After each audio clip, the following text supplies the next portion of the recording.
আল্লাহ তাআলা তার প্রিয় হাবিব রাহমাতাল লিল আলামিন আমাদের প্রিয় নবী মুহাম্মদুর রাসূলুল্লাহ সাল্লাল্লাহু আলাইহি ওয়াসাল্লামকে এতিম অবস্থায় দুনিয়াতে পাঠালেন।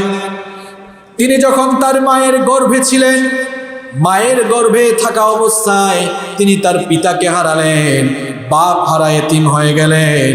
নবীজির দাদা আব্দুল মুত্তালিবের আদেশে নবীজির পিতা আব্দুল্লাহ মদিনায় ব্যবসায়িক সফরে গেলেন। সেখানে গিয়ে তিনি প্রচন্ড অসুস্থ হয়ে গেলেন। ফেরার পথে তিনি ইন্তেকাল করলেন। এইভাবে করে নবীজি তার মায়ের পেটে থাকাকালীন অবস্থায় তার বাবাকে হারালেন। মায়ের পেটে থাকাকালীন সময়ে বাপ হারা এতিম হয়ে গেলেন। রব্বুল আলামিন তাকে এতিম অবস্থায় দুনিয়াতে পাঠালেন।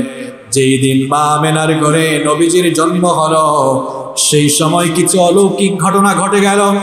নবীজির মা আমিনা তার নিজের মুখে বলছেন, আমার ঘরে যখন শিশু মুহাম্মদুর রাসূলুল্লাহ সাল্লাল্লাহু আলাইহি ওয়াসাল্লামের জন্ম হলো, আমি নজর করে দেখলাম আমার শিশু মুহাম্মাদের দেহ মুবারক থেকে একটা আলো বিচ্ছুরিত হলো, যেই আলোতে সিরিয়ার মহলগুলো আলোকোজ্জ্বল হয়ে গেল।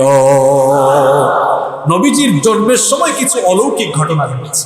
নবীজির মা আমেনা তার নিজের ভাষায় বলছেন, আমি নজর করে দেখলাম আমার শিশু মুহাম্মদ সাল্লাল্লাহু আলাইহি ওয়াসাল্লামের দেহ মুবারক থেকে একটি আলো বিচ্ছুরিত হলো, সেই আলোতে সিরিয়ার প্রাসাদগুলো ঝলমল করছিল। সুবহানাল্লাহ। আরো কিছু অলৌকিক ঘটনা ঘটেছিল। নবীজির যখন জন্ম হয়েছিল তখন কেসরার রাজপ্রাসাদের 14টি পিলার ধসে পড়েছিল। আল্লাহু আকবার। শুধু তাই নয়, অগ্নি উপাসকদের আগুন নিভে গিয়েছিল। বুহায়রা পাদ্রীর কূপ শুকিয়ে গিয়েছিল এবং তার গির্জা ভূমিসাৎ হয়ে পড়েছিল। নবীজির জন্মের সময়ে এই অলৌকিক ঘটনাগুলো ঘটার মাধ্যমে মূর্তি পূজারী, অগ্নি পূজারী এবং সমস্ত গুমরাহির যে পরিসমাপ্তি হবে তার সুস্পষ্ট ইঙ্গিত প্রকাশ পেয়েছিল। শুধু তাই নয়, তার পাশাপাশি পারস্য এবং রোম সাম্রাজ্যের পতন যে অবশ্যম্ভাবী, এই অলৌকিক ঘটনাগুলো ঘটার মাধ্যমে তার সুস্পষ্ট ইঙ্গিত প্রকাশ পেয়েছিল। এইভাবে করে এতিম অবস্থায় মা আমেনার ঘরে নবীজির জন্ম হলো। নবীজির জন্মের পরে নবীজির দাদা আব্দুল মুত্তালিব ছোট্ট শিশু মুহাম্মদুর রাসূলুল্লাহ সাল্লাল্লাহু আলাইহি ওয়াসাল্লামকে দেখে বড় আনন্দিত হয়ে গেলেন। তিনি তার নাতি শিশু মুহাম্মদ সাল্লাল্লাহু আলাইহি ওয়াসাল্লামকে নিয়ে বাইতুল্লাহ ঢুকলেন। কারণ তখন কাবা ঘরের মুতাওয়াল্লি, কাবা ঘরের তত্ত্বাবধায়ক ছিলেন নবীজির দাদা আব্দুল মুত্তালিব। নবীজির জন্মের পরে নবীজির দাদা নবীজিকে নিয়ে কাবা ঘরে প্রবেশ করলেন। কাবা ঘরে প্রবেশ করার পর আল্লাহর শুকরিয়া জানালেন এবং তার প্রিয় নাতির জন্য প্রাণ ভরে দোয়া করলেন। তারপরে নিজেই তিনি নাম রাখলেন মুহাম্মদ সাল্লাল্লাহু। মুহাম্মদ এর অর্থ হলো প্রশংসিত। এই পৃথিবীতে আল্লাহর পরে যার প্রশংসা মানুষ সবচাইতে বেশি করে তিনি হচ্ছেন মুহাম্মদ সাল্লাল্লাহু আলাইহি ওয়াসাল্লাম। মুহাম্মদ সাল্লাল্লাহু আলাইহি ওয়াসাল্লাম ছাড়াও নবীজির আরো অনেকগুলো গুণবাচক নাম ছিল। এটা নবীজি তার নিজের ভাষায় বলছেন। বুখারী শরীফের বর্ণনা, মুসলিম শরীফের বর্ণনা, রাসূল করিম সাল্লাল্লাহু আলাইহি ওয়াসাল্লাম বলেছেন, ইন্নালি আসমাআন, আমার একাধিক নাম, অনেকগুলো নাম রয়েছে। আল্লাহর নবী বললেন, আনা মুহাম্মদ ওয়া আনা আহমদ, আমি হচ্ছি মুহাম্মদ, আমি হচ্ছি আহমদ। এই যে মুহাম্মদ আর আহমদ, এই দুটো শব্দই হামদুর মূল ধাতু থেকে নিষ্পন্ন হয়েছে, যার অর্থ হলো প্রশংসা। মুহাম্মদ মানে হলো যার প্রশংসা করা হয়, আর আহমদ মানে হলো যিনি প্রশংসা করেন। নবীজির নাম আহমদ কেন? কারণ তিনি আল্লাহর প্রশংসা বেশি করেছেন, এই জন্য তার নাম সবাই বলেন, তার নাম আহমদ। আর নবীজির নাম মুহাম্মদ কেন?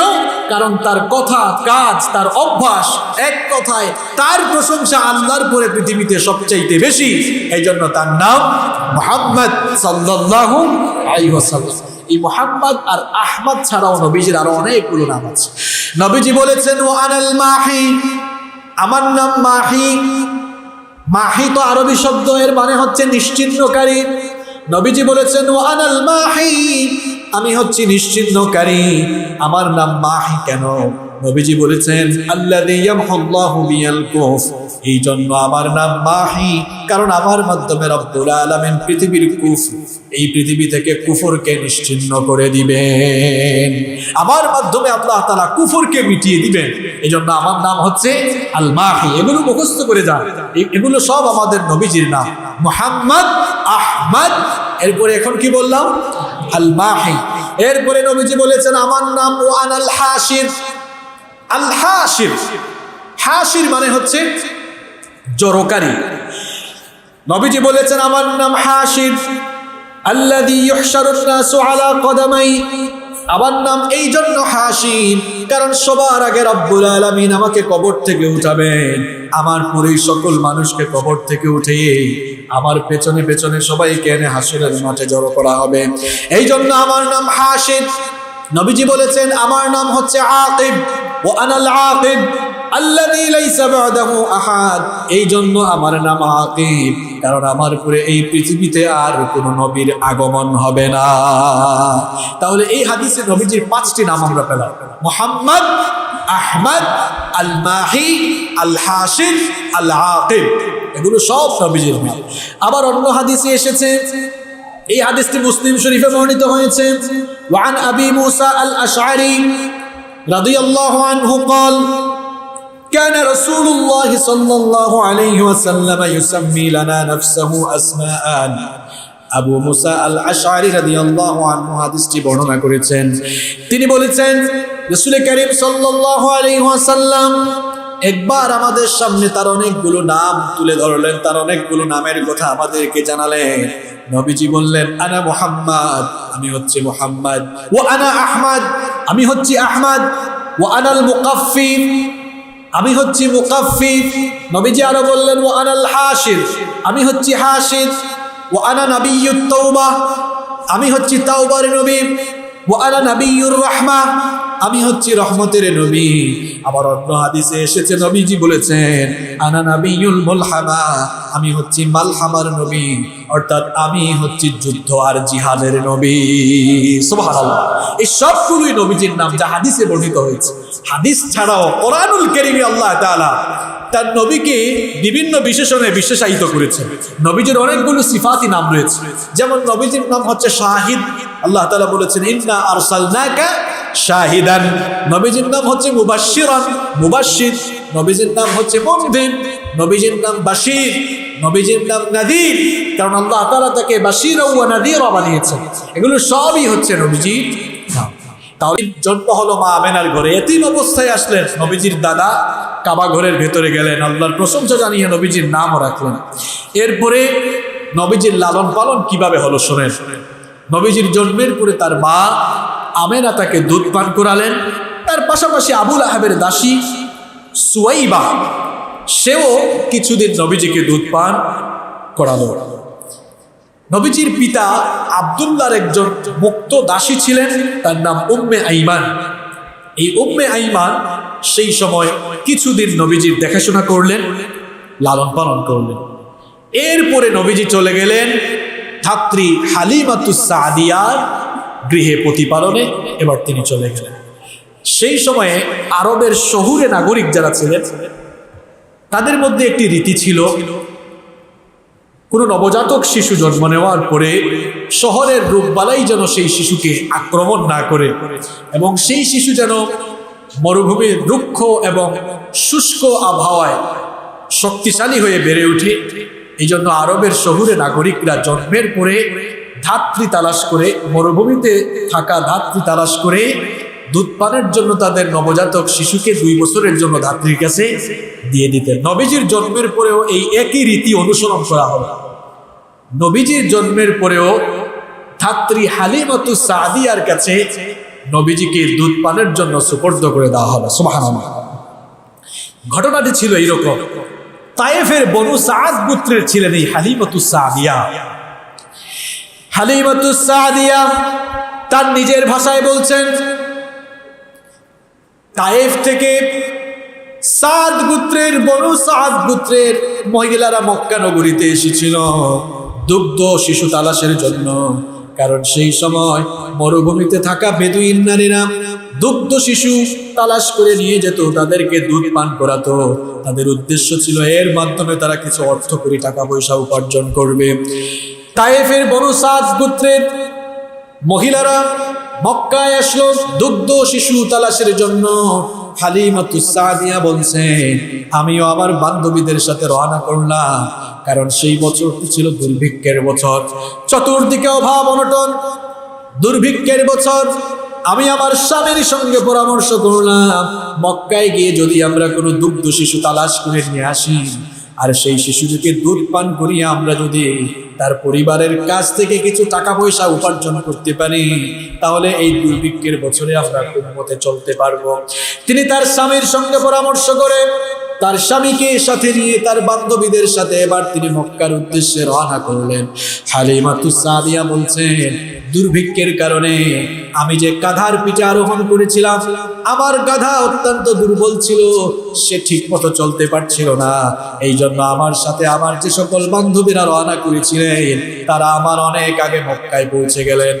আমার অনেক আগে মক্কায় পৌঁছে যাওয়ার কারণে সম্ভ্রান্ত আর ধনী ফ্যামিলি, ধনী পরিবারের শিশুদেরকে তারা সংগ্রহ করে ফেললো। আমার গাধাটি দুর্বল থাকার কারণে আমি সবার শেষে গিয়ে মক্কায় পৌঁছালাম। সবার শেষে আমি যখন মক্কায় পৌঁছালাম, কুরাইশ বংশে দেখতে পেলাম কেবলমাত্র একটি শিশু অবশিষ্ট আছে। এই শিশু ছাড়া বাকি শিশুদেরকে অন্যান্য মহিলারা সংগ্রহ করে ফেলেছে। এই শিশুটিকে কেউ নেয় নাই, কারণ তার বাবা নাই। এতিম শিশু দেখে কোনো মহিলা ওই শিশুটিকে নিতে চায় নাই। সবাই ভেবেছিল এই এতিম শিশুটিকে নিয়ে তো আমাদের কোনো লাভ হবে না, উপকার হবে না, বেশি টাকা করি পাওয়া যাবে না, এই জন্য এতিম শিশুটিকে কেউ নিতে চায় নাই। হালিমাতুস সাদিয়া যখন পৌঁছালেন, নবীজির দাদা আব্দুল মুত্তালিব বললেন, এই ঘরের মধ্যে একটি এতিম শিশু আছে, বেশি টাকা করে দেওয়া যাবে না, তাকে দেখে যদি মন চায় তো নিয়ে যেতে পারো। হালিমাতুস সাদিয়া তার স্বামীর সঙ্গে পরামর্শ করলেন, দুর্ভিক্ষের বছরে আমরা এখানে এসেছি, আর সবার শেষে আসার কারণে কোনো ভালো শিশু আমরা পাই নাই। এখন যদি আমরা খালি হাতে ফিরে যাই, এই অভাব অনটনের মধ্যে আমাদের সংসার কেমনে চলবে? একেবারে খালি হাতে ফিরে যাওয়ার চাইতে ওই এতিম শিশুটিকে নিয়ে যাই। তিনি তার স্বামীকে যখন এই প্রস্তাব দিলেন, হালিমাতুস সাদিয়ার স্বামী তখন তাকে বললেন, যেহেতু আমরা এসেছি একেবারে খালি হাতে ফিরে যাওয়ার চাইতে এই এতিম শিশুটিকে আমরা নিয়ে যাই, যা পাই তাতেই তো লাভ, চলো আমরা নিয়ে যাই।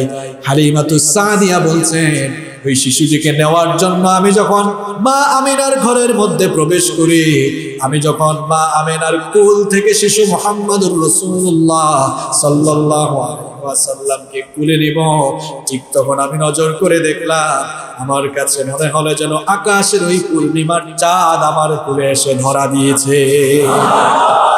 হালিমাতুস সাদিয়া বলছেন, শিশুটিকে দেখার পরেই আমার মনটা ভরে গেল, আমার হৃদয়টা প্রফুল্লিত হয়ে গেল। শিশুটিকে নেওয়ার পরে আমি আমার মনের মধ্যে প্রশান্তি পেলাম। এবার ওই শিশুটিকে নিয়ে আমরা যখন গাধার পিঠে আরোহণ করে রওনা করলাম, এক আশ্চর্য ঘটনা আমরা লক্ষ্য করলাম। আমার যে গাধাটি দুর্বল ছিল, আমার দুর্বল গাধা হওয়ার কারণে সবার আগে আমি সবার শেষে পৌঁছেছিলাম, কিন্তু শিশু মুহাম্মদুর রাসূলুল্লাহ সাল্লাল্লাহু আলাইহি ওয়াসাল্লামকে কুলে নিয়ে ওই দুর্বল গাধার পিঠে যখন রওনা করলাম, নজর করে দেখলাম আমার ওই দুর্বল গাধা আমার অন্যান্য বান্ধবীদের গাধা ঘোড়াগুলোকে অতিক্রম করে সবার আগে ছুটে চলছে। সবাই আমাকে জিজ্ঞেস করলো, কি ব্যাপার হালিমা, তুমি তো এই দুর্বল গাধায় চলে এসেছিলে, এখন সেটি কিভাবে সবল হয়ে গেল? হালিমাতুস সাদিয়া তখন বললেন, যে শিশুটিকে এতিম ভেবে তোমরা আনো নাই, আমি ওই এতিম শিশুটিকে কুলে নেওয়ার পরে এই অবস্থা হয়েছে। আমার কাছে মনে হচ্ছে আসমান জমিনের বরকতের বাড়ি ধারা আমার কুলে নেমে এসেছে।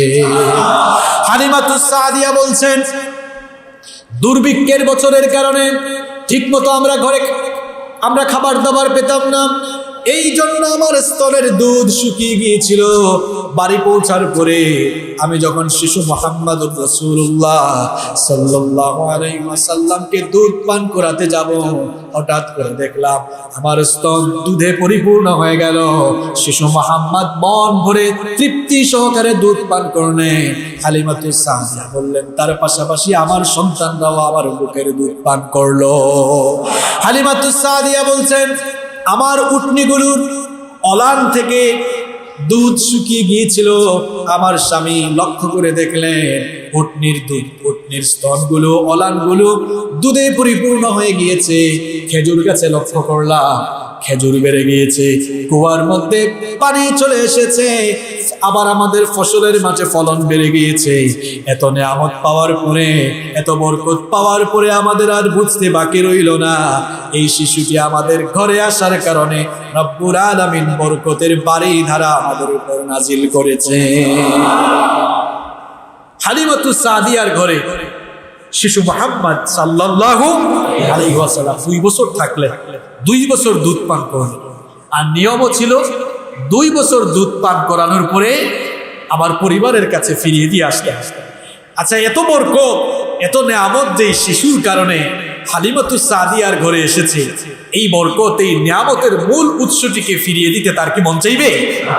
হালিমাতুস সাদিয়া, তার অন্তর চায় না যে শিশু মুহাম্মদ সাল্লাল্লাহু আলাইহি ওয়াসাল্লামকে ঘরের মধ্যে, তার বাড়িতে, তার মায়ের কাছে ফিরিয়ে দিবেন, এটা তার মন চায় না। তারপরেও তো দিতে হবে। এই জন্য তিনি শিশু মুহাম্মদ সাল্লাল্লাহু আলাইহি ওয়াসাল্লামকে নিয়ে মা আমেনার কাছে গেলেন। যাওয়ার পরে তিনি এবার মা আমেনাকে বুঝাতে লাগলেন যে, দেখেন, আপনার শিশু যদি আমার কাছে আরো কয়েক বছর থাকে, মরুভূমির আবহাওয়া যেহেতু অত্যন্ত শুষ্ক, রুক্ষ, গরম হওয়ার কারণে, মরুভূমির আবহাওয়া গরম হওয়ার কারণে কোনো জীবাণু আপনার শিশুকে আক্রমণ করতে পারবে না, এবং মরুভূমিতে থাকলে সে শক্তিশালী, হৃষ্টপুষ্ট হতে পারবে। আর তাছাড়া মক্কায় তো সবসময় মহামারী লেগেই থাকে। আপনি এক কাজ করেন, আপনার শিশুকে আরো কয়েক বছর আমার কাছে থাকার অনুমতি দেন। তিনি বুঝাতে লাগলেন যেন আরো কয়েক বছর তার কাছে রাখা যায়। মা আমেনা বুঝতে পারলেন যে হালিমাতুস সাদিয়া শিশু মুহাম্মদ সাল্লাল্লাহু আলাইহি ওয়াসাল্লামকে আরো কয়েক বছর রাখতে চাচ্ছেন, তিনিও রাজি হয়ে গেলেন। এবার হালিমাতুস সাদিয়া খুশি হয়ে শিশু মুহাম্মদ সাল্লাল্লাহু আলাইহি ওয়াসাল্লামকে নিয়ে আবার তার বাড়িতে চলে গেলেন।